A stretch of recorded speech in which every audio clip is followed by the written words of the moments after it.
네, 여러분 안녕하세요. 뉴스입니다. 간만에 기분이 좋아지는 소식이 하나 있습니다. 검찰이 가수 김건모 씨의 전 부인과 조국 전 장관 등에게 명예훼손을 했다는 혐의를 받고 기소했던 이 가세연의 김용호에 대해서 징역 2년형을 구형했다고 합니다. 김용호, 아시는 분들은 아시겠지만 김건모 씨의 전 부인인 장지연 씨가 남성 톱스타와 해외에서 동거를 했다는 등, 또는 조국 전 장관이 특정 여배우를 밀어줬다는 등 되지도 않는 어그로로 이들의 명예를 심각하게 훼손하면서 돈을 벌어들였습니다. 그렇게 떠들었으면 직접적인 증거라도 있어야 할 텐데 명확한 증거는 하나도 제시하지 못했다고 합니다. 이에 검찰은 김용호가 법적 의무를 지는 자료를 제시하지 않고 있다, 관련 내용이 피해자들의 명예를 상당히 훼손하는 내용이라는 점을 양형에 반영해 주시기 바란다 라며 징역 2년형을 구형을 했습니다. 이후에 김용호는 최후 변론에서 이렇게 말했다고 합니다. 신문 기자로 일을 하다가 유튜브라는 새로운 미디어를 접한 후 설렘과 흥분이 있었다. 그 과정에서 이렇게 형사 재판까지 받게 된 상황에 대해서 매우 송구스럽고 후회하고 있다. 제 방송 때문에 상처받은 분들이 있다라면 지금 이 기회를 빌어서 진심으로 사과드리고 싶고, 선처를 받는다면 앞으로는 다시는 이런 일 없도록 하겠다라고 말했습니다. 법이 무섭기는 무서운가 봅니다. 남에게는 크나큰 오명과 상처를 안겨준 사람이 자신에게는 한없는 선처를 요구하는 거 보십시오. 그런데 선제적 조건으로 선처를 받아야만 그런 일이 없도록 하겠다는 거 아닙니까? 반성이라고 볼 수 없지요. 다 뿌린 대로 거두게 되는 것입니다. 자, 한편 민주당의 최강욱 의원이 자신의 징계와 관련해서 어젯밤 늦은 시간에 장문의 글을 통해 심경을 밝혔습니다. 정치를 한답시고 국회에 몸담은 일에 자랑스러운 성과에 대한 보고는 별로 드리지 못하고 매번 좋지 않은 소식만 드리게 되는 것 같아 너무나도 송구하고 면목이 없다라고 말씀을 하시면서, 정치인으로서 제가 감당해야 할 일이니 어떻게든 잘 견디고 이겨내도록 더 노력하겠다라고 말했습니다. 또한 이번 결정에 대해서 명확한 증거에 따른 사실 판단과 또 그에 이어진 결정이 아니어서 아쉽다면서, 심판의 진행 과정에서 위원분들의 질문에 성의 있게 답하는 것도 필요하지만 실제 참석자와 관련자들이 경험한 사실이 제대로 전달되어 입증된 것인지 다시 확인하겠다라고 말하면서, 재심에 대해 더 세심하게 정리해서 어필할 것이고 심판원들 역시도 명확한 입증과 명확한 증거에 따라 재판단해 줄 것을 요청했습니다. 그러면서 이런 말도 덧붙였습니다. 이번 결정과 관련해서 확인되지 않은 사실이나 성급한 추측으로 민주당 의원이나 당직자는 물론이고 당원들 간의 비난을 남발하는 것을 자제해 주시고, 위기에 처한 우리 민주당의 미래와 민주주의 성취, 오로지 국민과 나라를 위한 올바른 개혁의 완수를 위해서라도 가급적 아쉬움과 결점보다는 서로의 장점을 살피고 긍정의 에너지를 보태고 공유해 주시기를 충심으로 부탁드린다면서, 제게 주어진 거짓말이나 성희롱에 의한 가해자라는 오명은 꼭 벗어나고 싶다.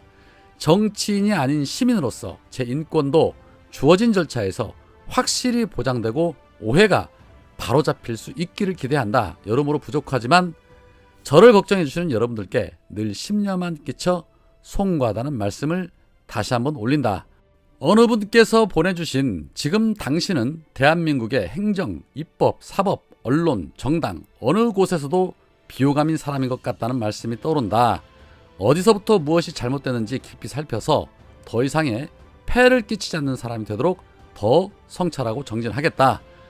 정치를 하고 대의를 위해 헌신한다는 말만을 앞세우고 막상 이룬 것이 없어 주변의 불편과 폐만 끼친 회한이 남지 않도록 늘 부족함을 채우는 노력을 멈추지 않겠다라는 말씀을 하셨습니다. 대체 어느 누가 행정, 입법, 사법, 언론, 정당 어느 곳에서도 비호감인 사람이라고 보내는지는 알 수 없으나 전혀 개의치 않으셨으면 좋겠습니다. 대다수의 시민들은 최강욱의 진정성을 너무나 잘 알고 있고 최강욱이 어떤 사람인지 잘 알고 있으며 너무 죄송하실 필요도 사과하실 필요도 없다는 생각입니다. 당당하게 맞서 주십시오. 시민들이 바라는 것은 최강욱의 당당함입니다. 죄를 지은 것도 아닌데 왜 죄송합니까?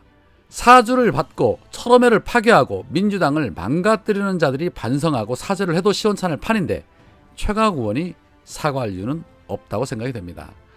지나친 겸손은 오히려 저들에게 빌미만 제공해 줄 뿐입니다. 지지자들 믿으시고 지금보다 더 강하게 윤석열과 그 일당들과 시원하게 맞서주시면 됩니다. 우리는 그런 최강욱을 응원하고 지지합니다. 그런데 아이러니한 것은 당시에 이 발언을 들었던 사람 6명입니다. 딸딸이가 맞다 3명, 짤짤이가 맞다 3명, 그리고 최강욱 의원과 김남국 의원도 짤짤이가 맞다라고 했으면 5명이 짤짤이라고 하는데 윤리심판원은 5명의 의견은 무시한 채 3명의 의견이 맞다라고 결론을 내렸습니다. 거기에 증거도 녹취도 없습니다. 다수의 의견이 무시되고 소수의 의견으로 죄를 만드는 이 윤리심판원을 우리가 심판해야 하는 거 아닌가 하는 생각이 듭니다. 그런 가운데 오늘도 이 최강욱 의원의 징계에 입을 털고 있는 박지원이 또다시 입을 열었습니다. 얘를 대체 어찌해야 하나 싶습니다.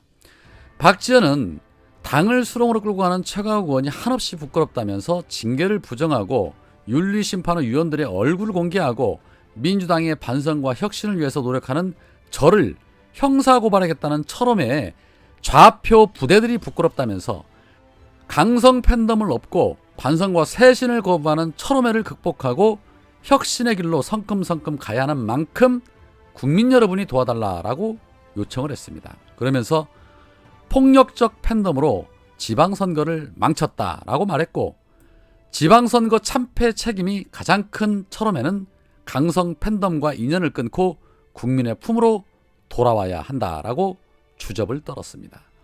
말하는 꼬락서니를 보니까 조만간 저쪽으로 넘어가지 않을까 하는 생각이 듭니다. 그러니까 지금 박지원은 철험회와 우리 지지자들 때문에 지방선거가 망했다라는 겁니다. 그러면서 그 책임을 자신한테 뒤집어 씌우고 있다는 겁니다.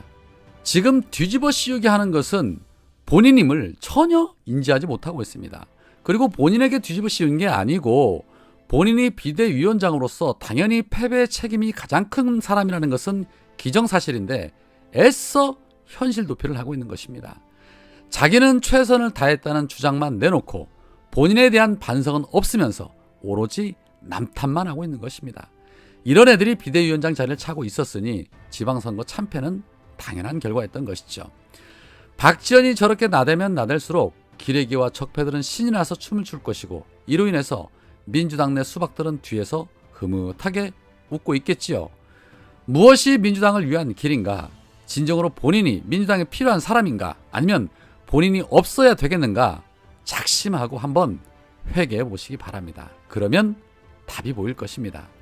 자, 또 다른 한편 윤석열 지지율이 취임 한 달 조금 지났는데 벌써 데드크로스가 이루어졌다는 소식이 있었습니다. RN서치 여론조사에서 윤석열 국정수행 능력을 물었는데 잘하고 있다는 응답이 47.6%, 잘 못하고 있다는 응답이 47.9% 나타났습니다. 0.3포인트 부정응답이 많았습니다. 벌써부터 윤석열을 지지했던 사람들도 얘는 답이 안 나온다라는 평가를 하고 있는 소리입니다. 그런데 윤석열이 언제 국정 운영을 하긴 했습니까? 질문이 좀 잘못된 거 아닌가 싶습니다. 뭘 했는지 기억나는 게 없습니다. 생각나는 것이라고는 먹방과 쇼핑 그리고 사진 찍기만 했던 것이 생각이 납니다. 언론이 제대로 된 보도만 했다라면 아마 지금쯤 벌써 20%도 안 나올 것이고 탄핵해야 한다는 여론이 만들어지고 있지 않을까 하는 생각이 듭니다. 오늘은 여기까지입니다. 고맙습니다.